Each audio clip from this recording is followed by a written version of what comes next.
전도합시다. 예, 감사합니다. 이제 곧 추석이 다가오는데 이 좋은 가을에 주님과 가까이 함으로 여러분의 삶이 복되길 바랍니다. 예수님께서 33년의 생애를 사시면서 30년은 사생애다. 다시 말하면 가정을 중심으로 살았다면 30이 되어서 이제 드디어 40일 기도를 시작하면서 예수님이 공생을 시작했습니다.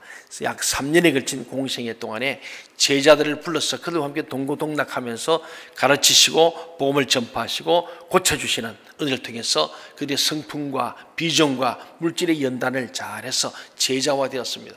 이제 3년이 끝나갈 무렵에 예수님께서 제자들과 헤어지는 시간이 왔습니다. 오늘 최후의 만찬이라는 우리가 잘 아는 레오나르도 다빈치의 우리 명화를 압니다마는 우리가 알고 있는 마지막 만찬, 최후의 만찬, 이것을 오늘 저는 예수님의 성찬이시다 하고 좀 제목을 달아보았습니다. 예수님은 이제 십자가에 못 박혀 비참하게 죽으셔야 하기 때문에 이제 내가 너희와 함께 하지 못함을 말씀하시면서 마지막 식사를 하게 되는데, 이때 예수님 제자들에게 두 가지를 확실하게 약속하기를 원하셨어요. 하나는 예수님이 죽으시는 것은 하나님의 뜻에 따라 죽으시는 것이고, 예수님이 죽으심으로 제자들은 물론이고 모든 사람들이 새로운 생명을 얻게 된다는 말씀이었어요. 예수님이 죽으심의 의미를 제자들에게 가르쳐 주는 거죠. 또 하나는 예수님은 죽지만은 다시 살아나셔서 제자들을 만나시고 그들과 함께 하신다는 약속이었어요. 그러나 이 두 가지 모두 몹시 믿기 어려운 것입니다. 어떻게 예수님이 죽으심으로 우리가 살 수 있습니까? 예수님이 죽는다고 우리가 사느냐라는 겁니다. 그리고 예수님이 한번 죽으시니 어떻게 다시 살아서 제자들과 함께 하실 수 있겠는가? 현실적으로 불가능 아니겠습니까? 예수님이 이것을 이제 마지막 만찬 가운데 이 성찬으로 승화시키시면서 이 약속을 하게 합니다. 원래 성찬은 6월절 만찬입니다. 출애굽 때 10가지 제한이 끝나면서 장자의 죽음을 앞에 두고 이스라엘 백성들 모세를 통해서 그들이 바로 6월절은 양을 잡아서 피를 뿌리는 문지방에 피를 묻히고 그 고기를 서서 급히 먹는 예식이 바로 6월절 만찬이었습니다. 그 6월절 음식을 먹으면서 오늘 예수님은 이 최후의 만찬, 구약의 6월절 만찬을 이제는 새로운 신약의 성찬으로 바꾸시는 터닝 포인트가 오늘 이 본문의 중요한 말씀입니다. 예수님의 이 성찬식은 결국 예수님의 순환과 더불어 시작됩니다. 그래서 오늘 본문 바로 14절 16절을 보면 가룟유다의 배신으로부터 예수님의 순환이 시작되고 이것이 결국 주님의 죽으심과 부활과 영생으로 이어지는 말씀이 되죠. 먼저 우리 오늘 본문 마태복음 26장 14절부터 16절 말씀을 다 함께 한번 읽어보도록 하겠습니다. 시작. 그때 12 중에 하나인 가룟유다라 하는 자가 대제사장들에게 가서 말하되 내가 예수를 너희에게 넘겨주리니 얼마나 주려느냐 하니 그들이 은 30을 달아주거늘 그가 그때부터 예수를 넘겨줄 기회를 찾더라. 여러분, 이 본문을 읽으면서 어떤 느낌이 드세요? 3년간 동고동락했던 제자가 예수를 팔아넘기려고 흥정을 하는, 이게 제자 맞습니까? 네. 자기를 위해서 부모님을 팔아먹으려고 흥정을 한다면 그 자식이 잘못된 자식이죠. 우리에게 궁금한 것은 왜 12명 중에 11명은 가만인데 이 가룟유다만 직접 자기 발로 대제사장을 찾아가서 예수님을 배신할 테니 내가 예수를 팔아넘길 테니 돈을 얼마나 주겠느냐고 지금 흥정을 하고 있는 거예요. 이것은 단순한 돈 문제만이 아니었습니다. 바로 이것이 진정으로 예수님을 믿고 따르는 자와 믿지 않고 따르는 자의 결정적인 차이입니다. 예. 오늘 우리 이리 앉아있지만은 진짜 예수를 믿고 예수를 따르는 자가 있는가 하면은 예수를 믿지 않는데 안 믿어져. 그냥 교회 오는 사람도 있다. 그런 말씀이에요. 진짜 예수를 믿고 따른 자는 예수를 팔 수가 없지요. 오 마이 로드, 나의 주님인데 나의 죄를 위하여 십자가에 죽으신 이 대속주, 구원자를 어떻게 우리가 배신할 수 있겠어요? 팔아볼 수 있겠어요? 예수를 진짜 하나님의 아들로 믿는다면 그럴 수 없지 않겠어요? 오늘 우리 가운데 여러분은 어떻습니까? 진정으로 예수를 믿고 따르는 자입니까? 아니면 믿지 않고 따르는 자입니까? 오늘 가룟 유다의 이런 인간적인 믿음, 자기 생각으로 예수님이 훌륭하신 분이구나, 가르침이 대단하구나, 능력이 있구나, 그래서 따라간 건데 진짜 나의 구원자는 아니었죠. 하나님의 아들이시고 그 아들을 통하여서만이 내 죄인 죄가 살 수 있는 구원과 영생, 부활, 하나님의 이 은혜를 그는 깨닫지 못했기 때문에 이런 결과를 가져왔을 수 있습니다. 이것은 바로 예수님 십자가의 죽음이었죠. 가룟 유다는 예수님이 지금 십자가의 죽음을 각오하셨고 그 죽음을 향해서 가고 있다는 것을 알았어요. 결국 가룟 유다는 절대로 예수님만 십자가에 못 박혀 죽을 리가 없고 12명의 제자들도 다 잡혀서 죽게 되는데 어떻게 십자가에 그냥 진짜 다 몰살당할 것을 생각하니까 그 십자가의 형 너무 잘 아는 거예요. 너무 고통스럽고 인간으로서는 견디기 힘든 그 십자가의 형들이 죽을 생각하니까 너무 두렵고, 그래서 가룟 유다는 대제사를 받은 이 은 30이 물론 돈 욕심도 있었겠지만은 그보다는 자기가 붙잡혔을 때 나는 절대 예수님을 배반했고 팔아먹은 사람이고 그 증거가 바로 은 30이고 뿐만 아니고 나는 절대로 그의 제자가 아니라는 것을 분명한 증거를 남기기 위해서 은 3냥을 받았다는 사실입니다. 왜 오래 믿는다고 하면서도 우리가 변화가 없을까요? 그것은 진정으로 예수님께 자신의 인생을 맡기지 못했기 때문이에요. 예수님과 세상 사이 양다리 걸치고 언제나 유리한 쪽으로 도망칠 궁리하고 준비를 하고 있기 때문에 변화가 없어요. 하나님 말씀 앞에 내가 단독자로 말씀과 싸워서 그 말씀 앞에 나를 부복시켜야 되는데 그게 안 되는 거예요. 오늘 좀 전에 보던 주 예수보다 더 귀한 것은 없네. 맞습니까? 여러분, 예수보다 귀한 게 많잖아요. 명예가 더 좋을 수 있고 물질이 더 좋을 수 있고 쾌락이 더 좋을 수 있고 스펙이 더 좋을 수 있고 주 예수보다 더 좋은 것 때문에 주님을 믿다가 낙심하고 주님을 떠난 사람이 많습니다. 오늘 양다리 걸친 사람들은 굉장히 피곤한 거예요. 그래서 정신 문 열어놓은 겁니다. 우리는 주 예수보다 더 귀한 것이 없는, 정말 예수 그분이 나의 주님이시고 내 인생의 주인이시고 나의 구원자가 되시고 보호자 되시고 인도자가 되시고 축복자 되시는 믿는 자가 굉장히 해피한 거예요. 그런 사람은 항상 기뻐합니다. 범사에 감사합니다. 오늘 이진이 우리 성도님이 오늘 2부 때도 간증이 사모님 참 간증의 은혜가 참 돼요. 그래서 제가 2부 때는 설교 짧게 했습니다. 간증의 은혜 받아가지고 그래서 58분에 끝나버렸어요. 아주 기록입니다. 오늘도 빨리 끝날 줄 몰라요. 그래서 제가 들으면서 참 간증 은혜가 되고 1년 되셨는데 거의 코스를 다 마쳤어요. 이제 넷째 언제 우리 리더스쿨만 들어가면 되는데 비전수까지 했는데 1년 동안 쉬지 않고 쭉 들으셨는데 하나님께서 큰 은혜 주셨거든요. 이게 뭐냐면은 정말 자기가 변하려고 노력하는 거예요. 왜 예수 믿어 변하지 않는가? 은혜가 없는가? 감동이 없는가? 왜 나는 시간과 물질과 이 모든 정리를 아까운가? 거기에는 내 인생을 주님이 걸지 않아 그래요. 목회하면 목사도요, 주님 앞에 자기 인생을 걸지 않으면 피곤해요, 힘들어요, 부흥도 안 돼요, 열매가 없습니다. 그럴 수밖에 없잖아요. 억지로 하는데. 주 예수보다 더 귀한 것이 없다는 이 고백이 진정한 고백이 되어야 합니다. 그냥 건성을 부르는 찬송이 아니고, 그렇지 않습니까? 그래서 우리가 예수님의 제자 중에 하나인 가룟 유다가 이 끝에 가서 예수님을 배반한 걸 보면은 신앙은 인간의 힘으로, 결단으로, 다짐으로 절대로 되지 않는 것을 알게 됩니다. 실제로 교회에서 생기는 모든 문제는 진정으로 거듭나지 못한 가룟 유다 같은 사람들 때문이에요. 예수님을 주님을 믿지 않고 따르기 때문에 거듭날 수가 없는 거예요. 변화가 없어요. 내가 주님 앞에 제자가 무엇입니까? 주님 모든 민족 모든 사람을 뭐 만들어라? 제자로 삼아. 이 교회 온 모든 사람은 최종 목표가 제자가 되는 거예요. 동의하십니까? 우리 청년 청소년 제자가 돼야 돼. 그 제자의 첫째 조건이 뭐냐? 자기를 부인하고 나를 부정하고 나를 쳐 죽여야 돼. 내 생각과 내 논리가 아니라 주님의 말씀 앞에 나를 복종시켰는데 가룟 유다는 주님 말씀을 믿지 못했어요.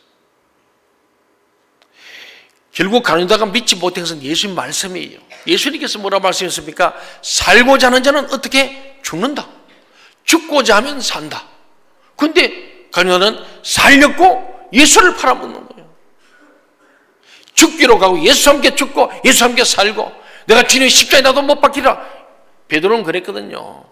주님 결단코 주님 죽지 않게 할 것입니다. 좀 말이 안 되지만 베드로의 마음속에는 주님이 죽는 것이 나도 같이 죽을 겁니다. 주님과 함께 살고 주님과 죽겠습니다. 이런 결심이 있었는데 유다는 미리 잔머리 탁 굴려가지고 예수님이 분위기 보니까 대상들 만나고 해보니까 곧 6월절에 잡히기 생겼어. 그리고는 십자가에 죽는다는 계획표를 알게 되고 나니까 이 정보를 들으니까 예수님은 죽는 게 나도 붙들리고 이거 다 죽겠구나. 사는 길이 뭐냐? 예수를 팔아먹고 배신 때려버리자. 그리고 많이 붙들리도 나는 절대 아니다. 여러분들 증거자, 여러분이 해준 은삼양, 예수를 팔아먹고 배신하고 제자가 아님의 증거라고 말하고 싶었던 거예요. 여러분, 가룟유다는 원래 말씀을 믿는 사람이 아니었던 것이 나오는 거죠. 예수님의 말씀은 어디까지나 참고사항이고 결국 자기 판단이 더 옳다고 생각했기 때문에 하나님의 아들을 팔아먹는 죄를 저지르고 만 겁니다. 우리 예수를 믿어도 하나님의 말씀을 참고서로 생각하면 됩니다. 말씀은 교과서입니다. 텍스트예요. 하나님 말씀이 모든 진리입니다. 동의하십니까? 그래서 저는 세례받을 때 집사, 권사, 장로 될 때, 목사 될 때 꼭 합니다. 이 신구의 성경은 절대 무한 하나님의 말씀을 믿습니다 하고 우리가 첫 번째 고백이 말씀에 대한 고백입니다. 이 하나님 말씀이 교과서가 되어서 내 인생을 바꾸고 내 생각을 바꾸고 내 사고를 바꿔야 되는데 가룟유다는 예수님 말씀은 어디까지나 참고사항이고 결국 자기 판단이 더 옳다고 생각하기 때문에 하나님 아도 팔아먹어버려요. 그렇습니다. 이것은 예수님이 최후의 만찬이라는 것은 예수님이 죽으시기 전에 마지막으로 제자들과 함께 식사를 하셨다는 뜻입니다. 그런데 사실 그것은 단순한 식사가 아니죠. 무엇보다도 예수님은 자신의 부활을 강하게 약속하셨기 때문입니다. 부활. 그래서 본문 17절 18절을 같이 한번 읽어보겠습니다. 17절 18절 시작. 무교절의 첫날에 제자들이 예수께 나와서 이르되 6월절 음식 잡수실 것을 우리가 어디서 준비하기를 원하시나이까. 이르시되 성한 아무에게 가서 이르되 선생님 말씀이 제 때가 가까웠으니 내 제자들과 함께 6월절을 내 집에서 지키겠다 하시더라 하시니. 그러니까 6월절 만찬은 만찬이 때는 그렇지만은 내용전은 12제자와 함께 마지막 특별한 성찬의식을 하겠다는 말씀이죠. 제자들이 6월절 음식 먹는 것에 대해서 예수님이 여쭈어 보았다는 것은 무엇을 의미합니까? 제자들이 아주 사소한까지도 예수님께 늘 묻고 듣고 순종했다는 뜻입니다. 이것이 바로 3년 동안 예수님께 훈련된 결과에서 그 제자는 늘 묻고 듣고 순종하는 거예요. 내 뜻대로 하는 게 아니에요. 즉 그들은 예수님은 항상 무슨 뜻을 가지고 계시고 자기들보다 앞서서 모든 일을 준비하시는 여호와 이레의 하나님을 그들은 알게 된 거예요. 그 주님은 우리가 생각하면 벌써 먼저 준비해 주시는 분이에요. 여러분 인생도 그렇습니다. 주님 내길 예배하시네. 우리 복음서 보잖아요. 주님 내길 예배하시네. 맞습니다. 오늘 그 12제자가 3년 동안 보니까 주님은 예배는 안 거예요. 근데 가룟유다는 이것을 무시한 거죠. 주님은 십자가에 죽으시고 부활하시고 영원히 함께할 이 모든 것들을 예비하신 분이에요. 주님은 죽으시고 부활하시고 성천하시고 다시 재림하실 주님, 그리고 마지막에 심판이 있음을 우리에게 미리 예비하시고 다 계획된 하나님의 만세전에 정한 예정론이 바로 이런 의미가 예정론입니다. 그렇습니다. 사랑하는 여러분, 오늘 이 말씀을 가만히 보면요, 제자들은 요즘 성만찬을 해야 되겠는데 어디서 할지 몰라요. 그리고 그 집 주인도 모릅니다. 그런데 예수님은 이미 6월절을 지킬 장소를 준비해 놓고 계셨어요. 이것은 이제부터 모든 것을 예수님께서 먼저 알아서 준비해 놓을 테니까 제자들은 예수님의 뜻을 묻고 듣고 그대로 하기만 하면 된다는 것입니다. 이게 제자들이 배운 거예요.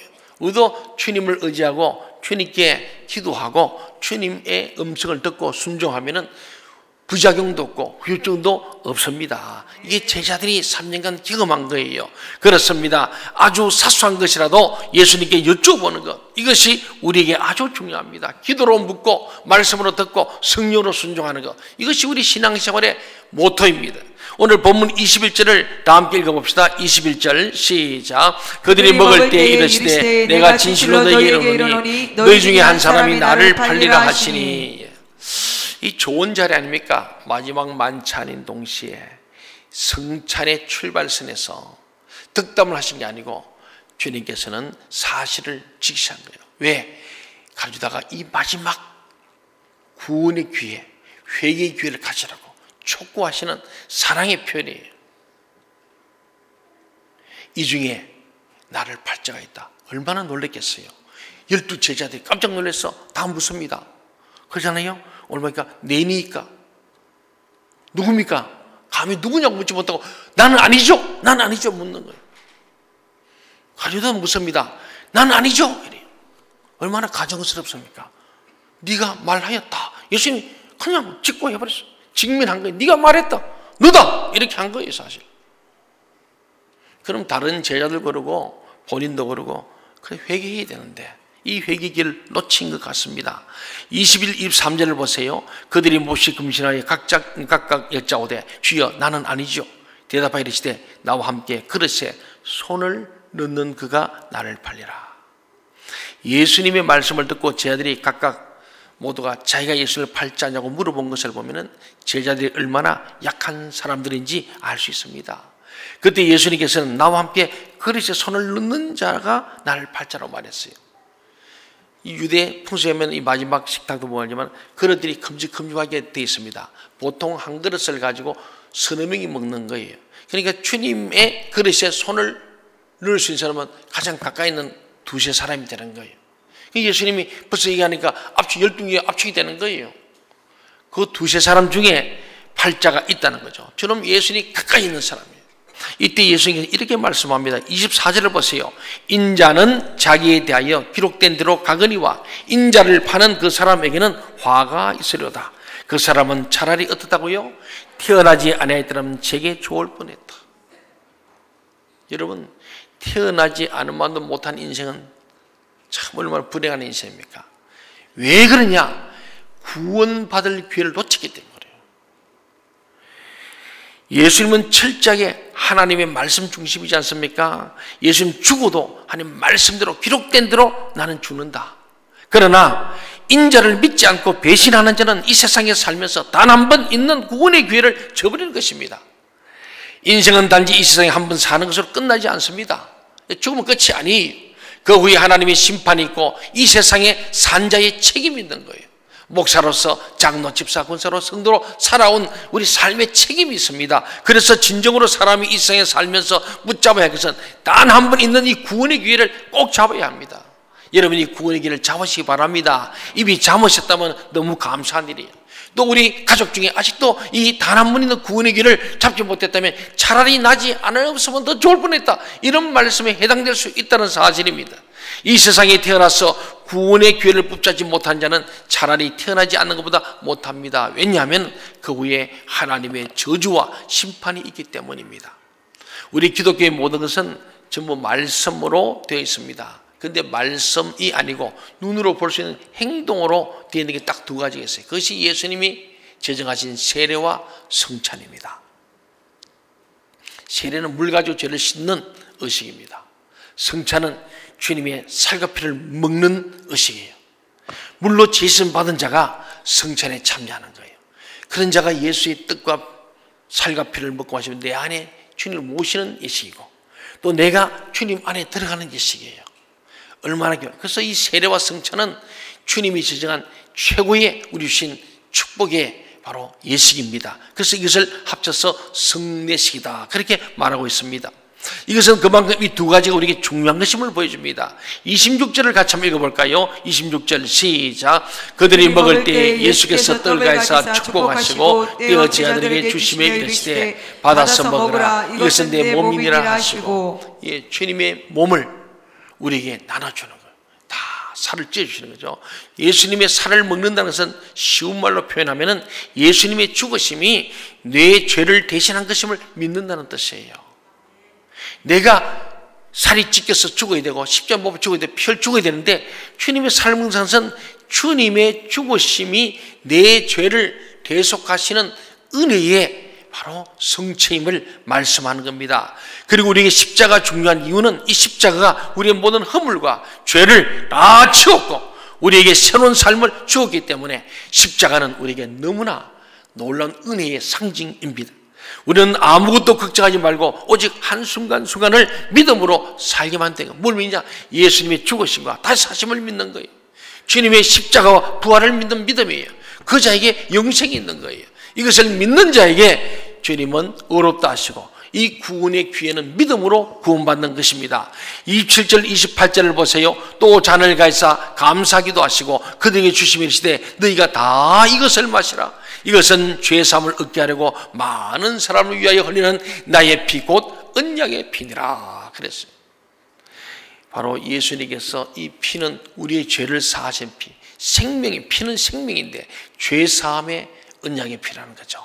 죄를. 그러니까 이 살과 피를 주셔서 주님은 언약하십니다. 이 떡을 먹는 자마다, 이 피를 마신 자마다 믿음으로 먹을 때에 우리의 죄가, 우리의 죽음을 대신하신 예수님의 생명의 값을 우리에게 주므로 우리의 모든 죄를 예수님의 생명으로 바꿔주시는 이 언약, 우리가 죄인이지만 의인으로 바꾸시는 언약, 죽을 자가 사는 거, 영광을 받은 우리의 영생에 이르는 십자가의 신적 교환을 준다는 이 언약을 주님이 하신 말씀이에요. 그래서 언약의 피, 나의 피 곧 언약의 피라고 말씀해요. 이 언약은 우리 출애굽 때에도 신에서 언약하십니다. 너희가 내 백성이든 너희는 나는 너희 하나님 될 것이다. 이 계명을 지키는 자에게, 언약을 지키는 자에게는 하나님이 아버지 되시고 하나님이 우리의 복을 주시지만은 언약을 어긴 자는 죽음과 저주만 있다고 하는 것이 언약이라는 거예요. 그런데 이스라엘 백성들은 하나님의 언약을 깨고 망했습니다. 가져도 하나님의 예수님의 언약을 깨고 그는 죽었습니다. 그런데 하나님께서 대신 죽으심으로 이스라엘을 살리시는 거예요. 그게 바로 십자가의 사건입니다. 이 이스라엘은 구약의 이스라엘이 아니고 예수 믿는 모든 사람들을 이스라엘이라고 말씀하는 거예요. 오늘 저와 여러분이 바로 이스라엘인 줄 믿습니다. 그렇습니다. 예수님은 자신의 죽음이 결코 비참한 죽음이 아니고 오히려 위대한 구원을 완성하는 순간임을 이 제자들과 함께 확인하는 의식을 하는 것이 바로 최후의 만찬인 동시에 최초의 성찬의식이 되었습니다. 29절을 다 함께 읽어보겠습니다. 시작. 그러나 너희에게 이르노니 내가 포도나무에서 난 것을 이제부터 내 아버지의 나라에서 새 것으로 너희와 함께 마신 날까지 마시지 아니하리라 하시니라. 예수님은 이 식사가 이 세상에 하시는 마지막 식사임을 선포하신 거예요. 육을 가진 예수님의 마지막 식사다. 그것이 최후의 만찬이다 하는 겁니다. 예수님은 이제 십자가 위에서 죽으실 때까지 다시는 식사를 하지 못하십니다. 그러나 예수님은 자신이 죽지 않고 다시 살아나실 것, 부활을 강하게 약속하셨어요. 사랑하는 여러분, 그래서 주님께서는 오늘 3절 마지막 절에 되어 있습니까? 3절 한번 읽어볼까요? 30절 시작. 이에 그들이 찬미하고 감람산으로 나아가니라. 지금 죽으러 가는데 붙잡히러 가는 거예요. 그런데 찬미하며 감당. 이게 뭡니까? 지금 죽는 죽음이 아니고 다시 부활할 것이 강하게 있는 거예요. 찬미하며 감람산으로 가시는 예수님과 제자들을 보지 않습니까? 이 성찬을 통해서 우리는 죽어도 살고 사라지면 영원히 죽지 않는 이 부활과 영생의 소망을 갖게 되기 때문에 찬미하며 감람산으로 갔습니다. 사랑하는 여러분, 우리 주님께서 우리에게 믿음을 주셔서 오로지 주님의 십자가만을 붙들고 성령의 능력에 의지할 때 우리 모두에게 강같은 성령의 역사가 일어날 줄로 믿습니다. 오늘 저와 여러분이 주님이 내 안에, 내가 주님에 들어가는 이 주님의 살과 피를 날마다 기억하면서 우리는 주님 앞에서 최후의 만찬을 넘어서 최초의 성찬 예식을 기억하고 날마다 주님의 살과 피를 먹고 마시는 성찬에 들어가고 말씀과 성찬이 함께 있으므로 우리의 삶이 하나님 앞에서 사람을 살리고 세상을 살리고 생명을 주는 그리스도의 역군들이 다 될 수 있기를 주의 이름으로 축원합니다.